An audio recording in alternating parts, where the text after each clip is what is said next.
Forsooth, previously on the British Broadcasting Century. It's 1601, and William Shakespeare has just written Twelfth Night. Hang on a second, wrong bit of paper. It's May 1923, and the 6-month-old BBC are growing in size, audience and ambition, but facing resistance from certain corners of the establishment, including the live arts industry. Theatre managers are boycotting the Beeb, asking the artists to choose bookings for live theatrical events or dramatic broadcasts from Savoy Hill. But the programme department have a schedule to fill, and John Reith has grand plans to raise the cultural bar of the nation. So having dabbled with scenes from Shakespeare, and with live broadcasts of West End theatres seeming to be a dead end, isn't it time to bring the bard in-house? This time, the first full-length broadcast Shakespeare, May 1923. Yes, we've already had a podcast on the first Shakespeare on the BBC, Part 1, Episode 55. That covered the first scenes from Shakespeare on the 16th of February 1923. We had another episode with a few more scenes for Shakespeare's birthday, April 23rd, 1923. That was Episode 72. And now it's Episode 90 of the British Broadcasting Century podcast, with a full play at last. Here to tell us about Twelfth Night, how it came about, who was involved and why. Dr Andrea Smith returns. She is the expert in the bard and broadcasting. It went down storm. Had 500 letters praising it. They even had telegrams arriving while it was on air. It's the first time people had their applause by telegram. And 3 days after Twelfth Night, well, what's that? 15th night? No, I mean 3 days after the broadcast of Twelfth Night, it's the 31st of May 1923, and another broadcast debut, this time of comedian John Henry. Now, wireless was invented by a man called Marconi.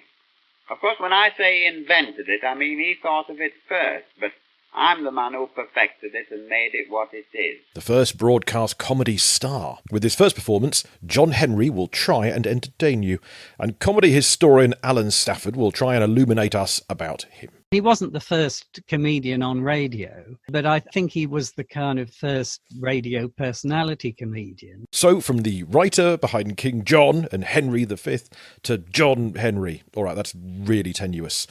From the Tudor stage to the 20th century music hall, it's drama and comedy on the early BBC, May 28th to 31st, 1923, here on the British Broadcasting Century.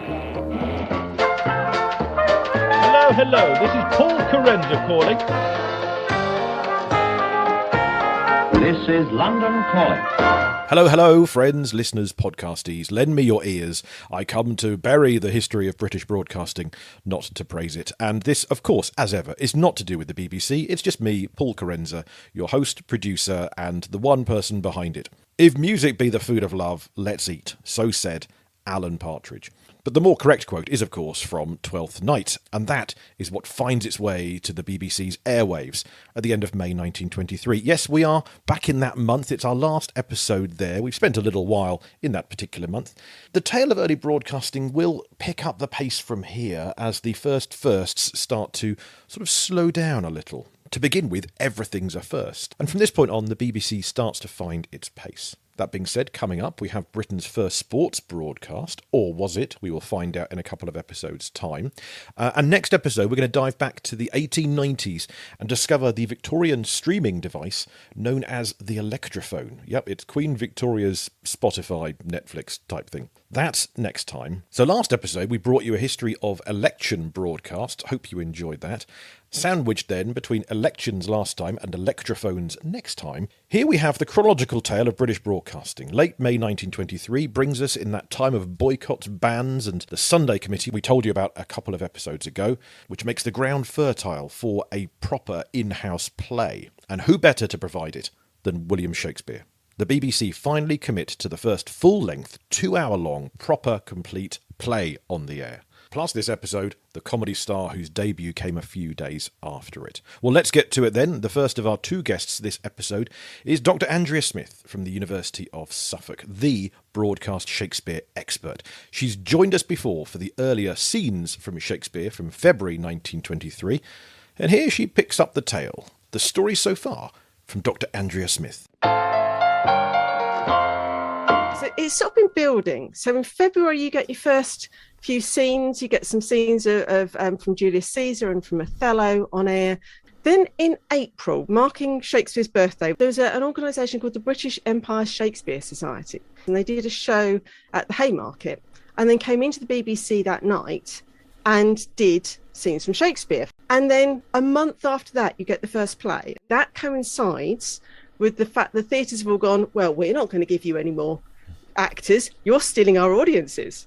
And so the BBC is in this position that they've just been starting to grow this thing that might be radio drama. And they've been having excerpts from plays, but the theatres have said, no, can't do that anymore. So the timing is just right. And the other thing that happens at this point as well is the move to Savoy Hill. And they've got better studios. So the old studio they're using when they first start up is very small, not very good. Admittedly, Savoy Hill's not massively better, but it is better, and it's better suited for drama. So they moved to Savoy Hill for drama, I think, anyway, at the start of May. The biggest studio, first of the two big studios opens in May. And so something is, I've been trying to piece together how this all happened. My suspicion is that when the British Empire Shakespeare Society came in 23rd of April, did their scenes, and the theatres are going, we're not going to let you have any more stuff from our theatres. 4 of those people who did those scenes then appear in the first play. One of them is Cathleen Nesbitt, who adapted it. My gut feeling is that Cecil Lewis saw an opportunity, spoke to Cathleen Nesbitt when she came in and went, can we do a play? And a month later, there's one on air. It was the timing of everything. So who is this Cathleen Nesbitt then? Well, she is an under-heralded producer, director, adapter, and she's an actor as well. Also in Twelfth Night as Viola and Sebastian. Well, I suppose I'm so used to working that when I'm not working, I just don't quite know what to do with myself. Over the years, Cathleen Nesbitt played the mother of Rex Harrison, Richard Burton, and Marlon Brando in various different productions, and the grandmother of Hayley Mills in The Parent Trap, and the grandmother of Cary Grant in An Affair to Remember. She was in Upstairs, Downstairs, French Connection 2, and Hitchcock's last film, Family Plot. Quite a career. One thing I've always had is lots of energy, and I've just had to control it from time to time. She's also got a bit of radio experience, it seems. 3 weeks before that first broadcast Shakespeare, we have this on the 2nd of May 1923. Children's stories. Miss Cathleen Nesbitt will recite some of the Children's Garden of Verses. And she came back on the BBC in the rest of the decade as one of the very few and very first female announcers.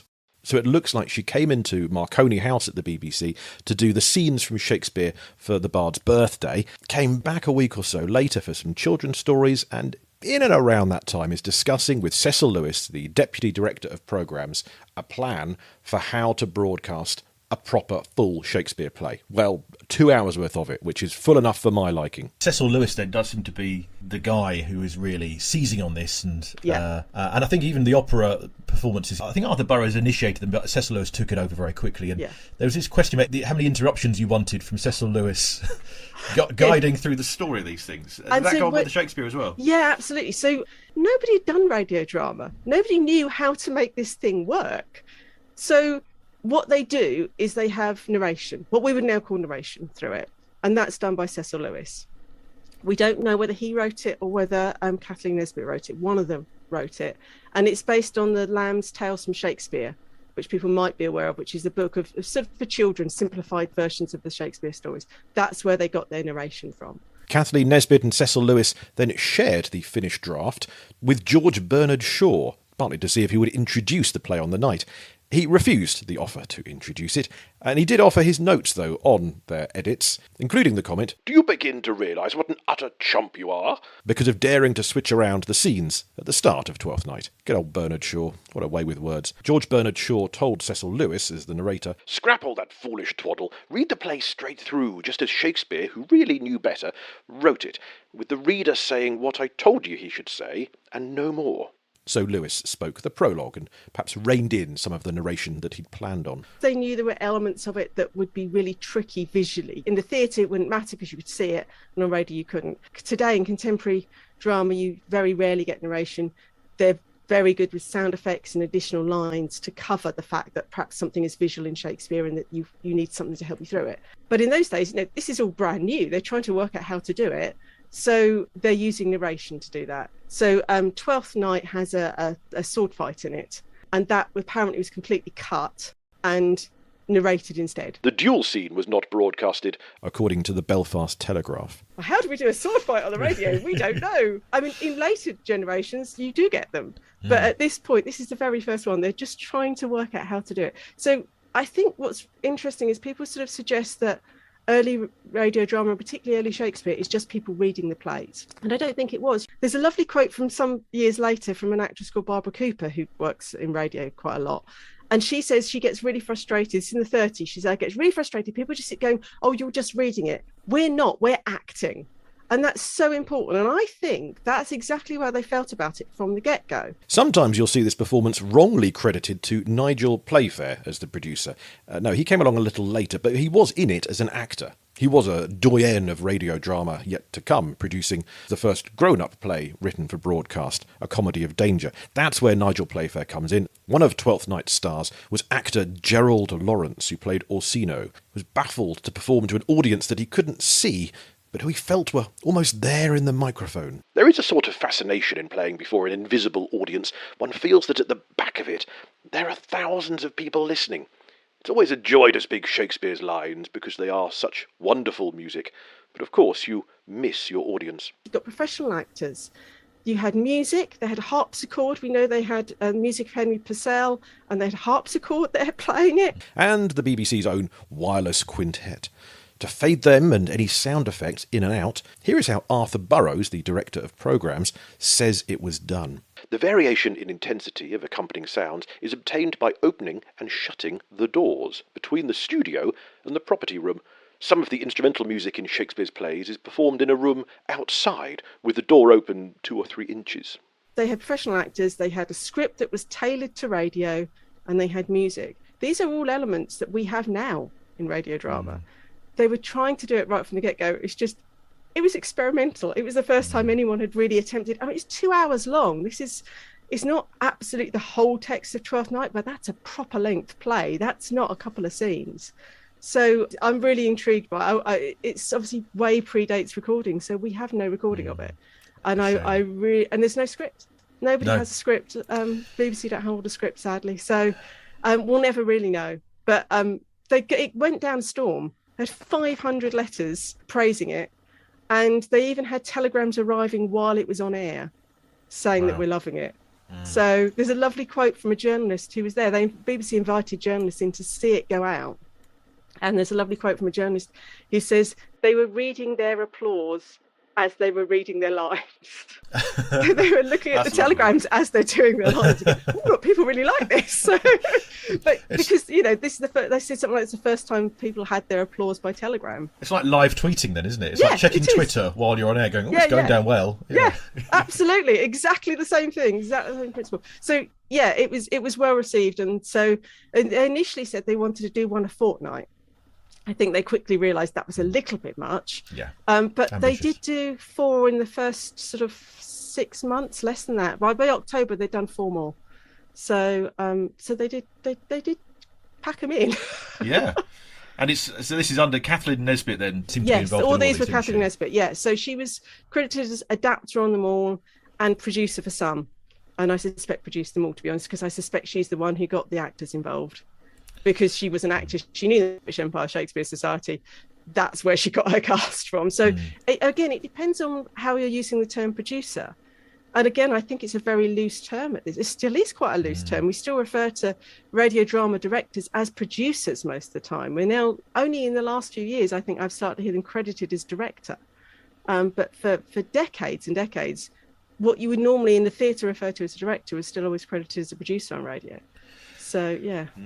So these are outside people coming in then by the sound of the British Empire Shakespeare Society. But they've also, it seems to be Arthur Burrows and Cecil Lewis and Rex Palmer, the radio uncles. They don't seem to want to resist, do they? Just in little cameos, isn't it? Absolutely, they do pop up in there. Yes, Cecil Lewis, and there's definitely. I mean, again, the BBC is a really small organisation at this time. I mean, I was reading somewhere they were saying that all the kind of producers for drama came from outside at this point, and I think it's because it's a big job, and all the guys already working at the BBC probably had enough on their plates than to organise some actors and a script. And so there wasn't, you get a bit later before you get to fully fledged radio drama departments. Until you get to that point, they have to bring somebody in from outside to do it. So yeah. One of the things I found quite telling about the Burroughs, Rex Palmer, Cecil Lewis. I mean, Cecil Lewis arguably had to, or he thought he had to narrate it, whatever. But the Burroughs and Rex Palmer thing, all the quotes you read from them, or interviews you hear later on, are all like, oh, well, we all had to muck in, we had to be the radio uncle, I had to present, I had to narrate, I had to announce. But this, they had an outside company come in. They didn't need to be captain of the guard and these sort of things. No, they didn't. So this is one of the first indications that actually, come on, secretly they loved it. All of this, like, oh, we all had to muck together and do every little job going. But they were still seeking that little bit of extra. They couldn't go 2 hours without being on the air, basically. They've got to get in somewhere, haven't they? I think there may be an element of that, but I think, again, isn't that true of so many people in radio today? I spent 20 years working in radio, and yeah, a lot of people can't. I've known people in management who can't keep themselves off the air because they're like, yeah, but I'll just do it. I've got somebody's off sick. I'll fill in for them. It's absolutely, once you've got the bug, it's often quite hard to let go.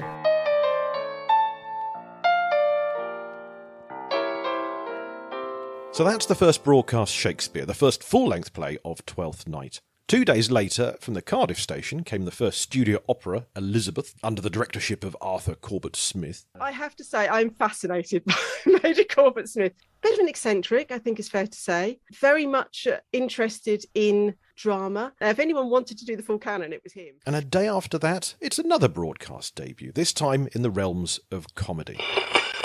I've got a fine wireless set that I made myself.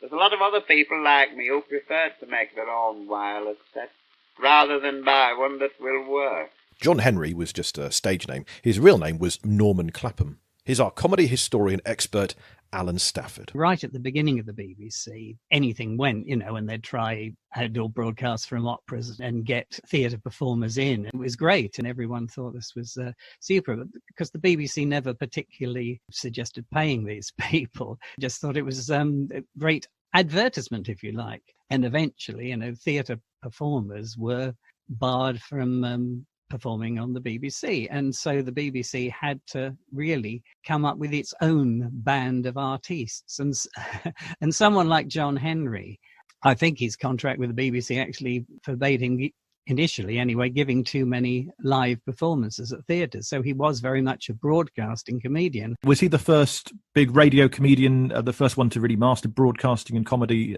and work out how to do it together then? I think he was. He wasn't the first comedian on radio, but I think he was the kind of first radio personality comedian. His broadcast debut then, 31st of May, 1923. At 9:30 p.m, John Henry Will Try to Entertain You was the programme title. Then a men's talk on golf. And then at 10 o'clock, John Henry Will Try Again. And trying is almost what it was all about for John Henry, it seems. He wasn't too successful in the theatre, but radio really made him. But of course, at that time, you had got an increasing number of regional stations, because the BBC wasn't broadcasting across the nation. It was broadcasting to London and Manchester and Aberdeen, various other stations. So a comedian like John Henry basically went on tour. He would sometimes spend a week going to Cardiff, Aberdeen, Manchester, Birmingham, all these places, doing the same act, basically. I wouldn't mind betting that Marconi in his wildest dreams never thought of anything like my set. Oh, it's a masterpiece.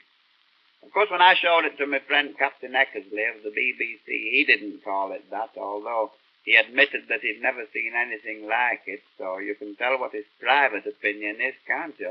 He was an interesting character, really. He was a Yorkshire comedian, and he talked about family and friends and his wife, who later made an appearance with him. My set is what is called a married man's set. That is to say, there's no loudspeaker with it, because, of course, no married man wants two loudspeakers in the house, does he? Especially if he's got 2 or 3 loudspeakers toddling around. Certainly a lot of his early routines were about broadcasting, because this was kind of a new thing. Everything was new. His catchphrase was hello everybody. I mean, that's something you can only really do if you're right in the beginning of something. He talks about an aerial. Now, to build a wireless set, the first thing you need is an aerial. You can have an indoor aerial or an outdoor aerial. There are two kinds of aerials, the outside and the inside. The outside aerial's best, but the inside one's cheaper. And then he mentions how much cheaper. 10 shillings a year cheaper. Which was the price of a radio license, so the idea people didn't know you got an aerial, they didn't know you got a set. So, yes. I hope you saw that, because that's the favourite joke of the Postmaster General. He did a lot about broadcasting. He even made silent films about broadcasting. How that worked, I really don't know. But of course, in these very early days of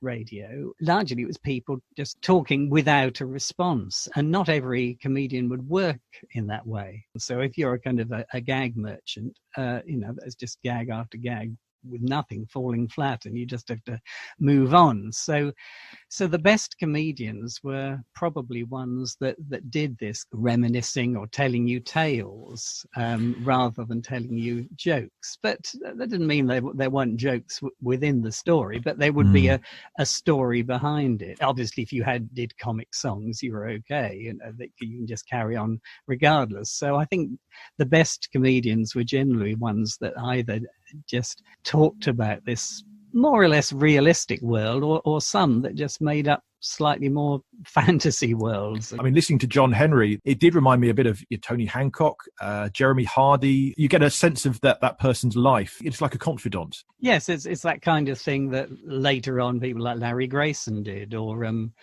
Paul O'Grady as Lily Savage, talking about all these generally unseen characters and the things that he did. It was domestic, but there was always a kind of slightly surreal, often slapstick element to these stories. One of his routines is John Henry's wireless elephant. The trouble all started when I read that the elephant was the most intelligent of all quadrupeds, and I thought I'd experiment to see if he'd obey orders given by wireless. It's that kind of thing that radio does so well, because it can be naturalistic, it can be almost plausible, it can be implausible, but you can take the listener with you, really, because they're seeing it all in their mind. I went to the zoo, and the gentleman there asked what I wanted.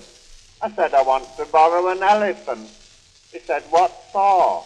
I said, the sacred cause of science. He said, what's your name? I said, John Henry.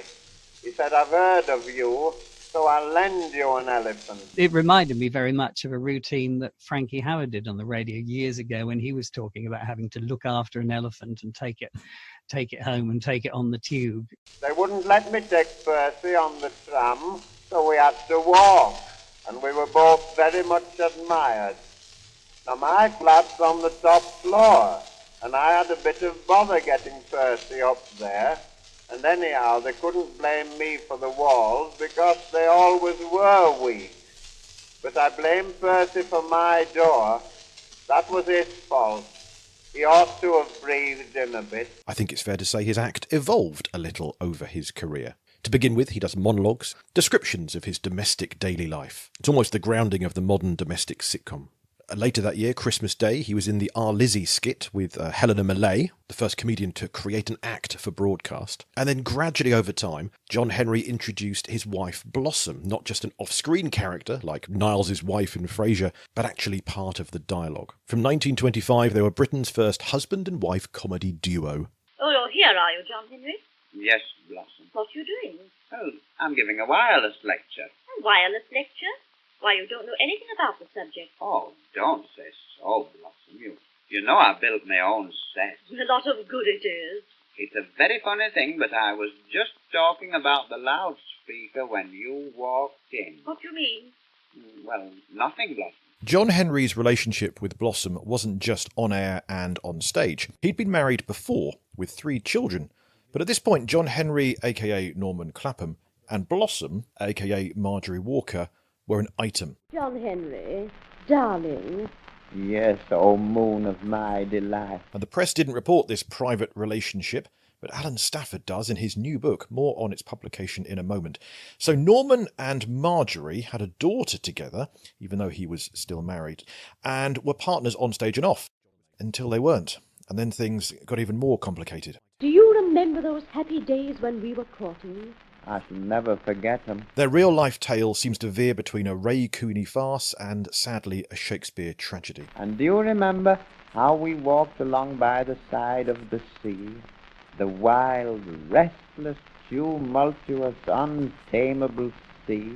And you said it always reminded you of me? Yes, I remember John Henry. Norman and Marjorie, John Henry and Blossom, separated, both romantically and professionally. And would you like to know why you reminded me of the wild, restless, tumultuous, untamable sea?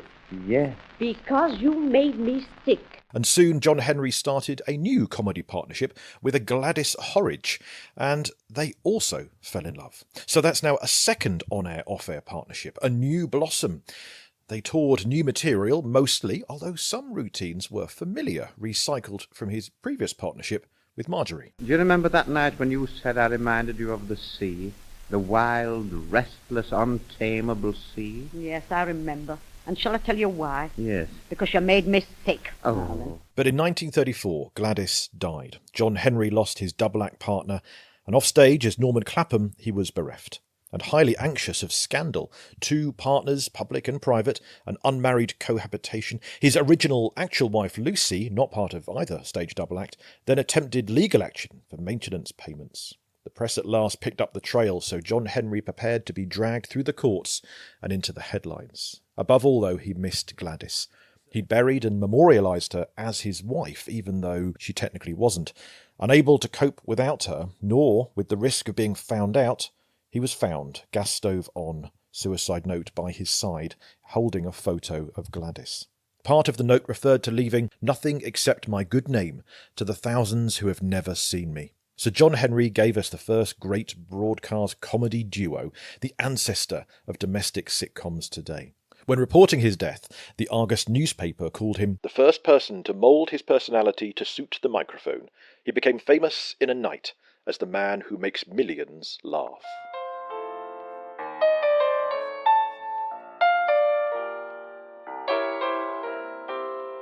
Alan Stafford's new book on John Henry is out later this year. It's called Bigamy Killed the Radio Star, John Henry, BBC Comedy Pioneer. Great title.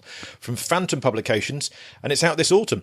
Dr Andrea Smith's new book, Shakespeare on the Radio, A Century of BBC Plays, will be published by Edinburgh University Press in 2025. Buy them both on John Henry and on Shakespeare at the BBC. We'll plug those books aplenty on our social medias as well. Do follow us there.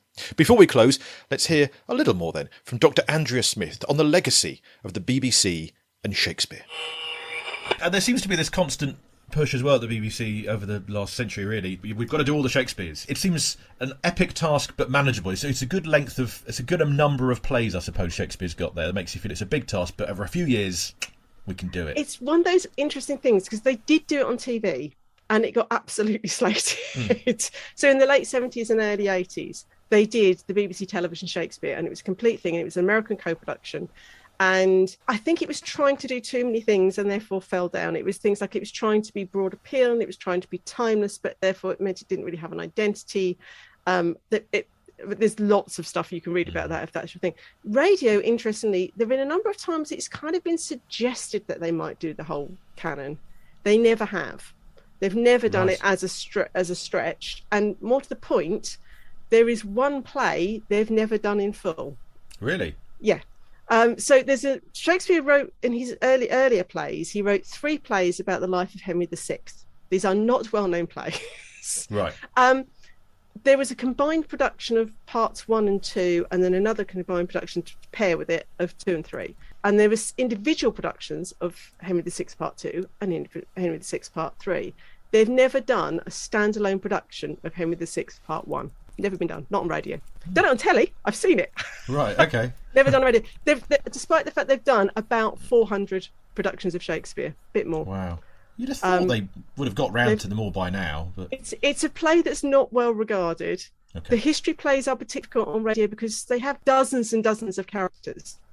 And radio tends to work best with small casts because you can place who's who. It's quite hard when you've got... And of course, in the history plays, everybody's surname is a county. So it's kind of like... And then sometimes their first names are used as well, and it's very confusing. So trying to make it give clarity is really hard. I thought I'm convinced that I've seen on Audible or something the complete works of Shakespeare for audio with Ian McKellen and Derek Jacobi and all that. And I've just looked, and it's Argo Classics performed by the Marlowe Dramatic Society of Professional Poets. Nothing to do with the BBC, it would seem. No, it's not. In fact, you will find there are two canons like that. There's the Marlowe. They are the student players from Cambridge University. So people like McKellen and Jacobi and people like that, I've got some of them on record. They did those. That would be... Now then, when would that be? 60s? Well, I've heard an excerpt a few weeks ago, and it sounds old, but yes, we're going back, and we're talking about their university days. We're talking about when Jacobi and McKellen were at university, and there are lots of other people. So those are, I wouldn't call them amateur because of the people who were in them and what they wanted to do, but they were done in Cambridge. And there's also the Archangel Shakespeare, which people might come across, which is a complete set. And again, not BBC, but the guy who made those is an ex-BBC producer called Clive Brill, and did 2 plays for the BBC, and they are among the best, I would say. If you get a chance to hear his BBC productions, they're brilliant. But yeah, he left and did the full canon, and the aim with that was educational purposes, basically. It's telling that I saw the complete audio Shakespeare and just assumed BBC, because you kind of think it's classic, it's Shakespeare, it's probably BBC, even if it isn't, and the two sort of go hand in hand, don't they? And they did, starting in '99, they did BBC Millennium Shakespeare, which was a deliberate series, but that ran to 15, and there are 37 Shakespeare plays. So they never did the complete lot. I'm told that they were never intending to. I'm kind of thinking they might have done had it been successful. It wasn't unsuccessful, but I think, do you know what I mean? That's a lot. 37 is a big number in terms of radio drama. I mean, at the moment, most of these plays go out on Radio 3, and they probably do on average 2 a year. So if you think that's 17 years or something, 18 years, it's a long time to get through the full canon. One quote I'll throw at you quickly then. Cecil Lewis: "So far we have largely contented ourselves, I think wisely, with Shakespeare, whose amazing beauty lies almost entirely in the spoken word as a means of presenting character and situation. No better plays for broadcasting could have been written," says Cecil Lewis. Lots of people in those very early books in 1924, when the BBC's been on air just a year or two, if they mentioned drama at all, they often mention Shakespeare, and they often say, oh, it's made for radio. Reith was interested in Shakespeare. He really felt that wireless was the thing that was going to popularise Shakespeare. In his book in 1924, Broadcast Over Britain, he talks about that and how he feels that radio is the medium for Shakespeare. So clearly, from the word go, once they discovered Shakespeare, I thought, brilliant, it's great for... Reith loved it, Lewis loved it. So is it the BBC's fault then that Shakespeare has booted out other classic writers because they basically promoted him so much? That's a really good question. That is a very, very good question, actually. I don't know. I mean, it's difficult to know what else was going on in theatre and in academia as well.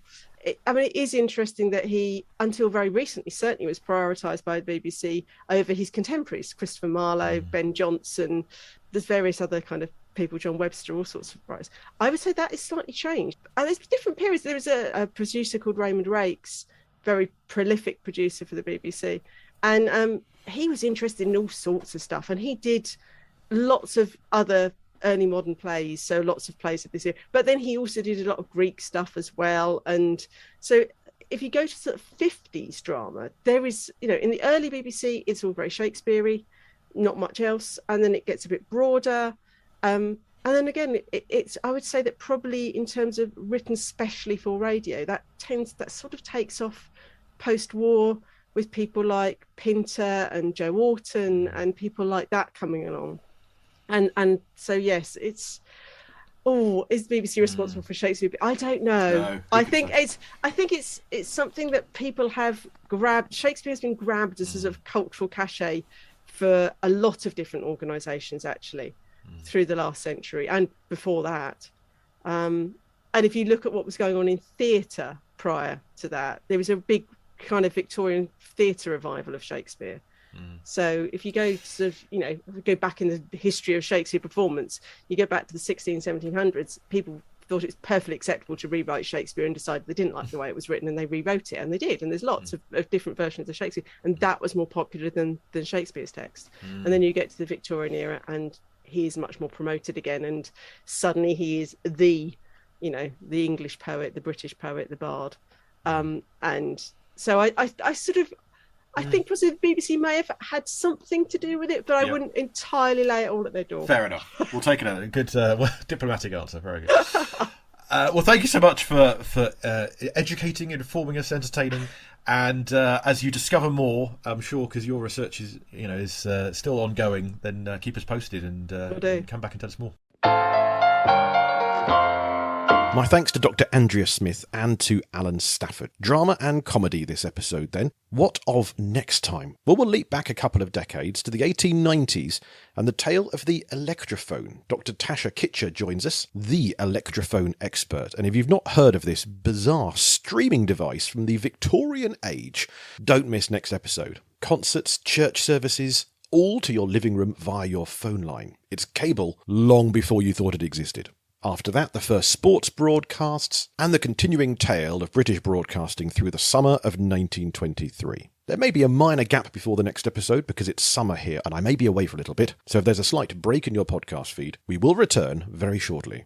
But for now, the British Broadcasting Century is presented and produced by me, Paul Carenza. Original music by Will Farmer. Nothing to do with the BBC whatsoever. We're just here to inform, educate and entertain. If you'd like to support the podcast, do find us on patreon.com/Paul Carenza, where videos and writings are uploaded with peeks behind the scenes of this broadcasting history project. And every penny helps support this solo-operated podcast. And or, of course, you can share this podcast with your friends. You can rate and review it. That all helps us hugely as well. Thank you for supporting in whatever way you do, and thank you for listening. Join us next time for the electrophone back in the 1890s, broadcasting of a sort, going beyond this British broadcasting century.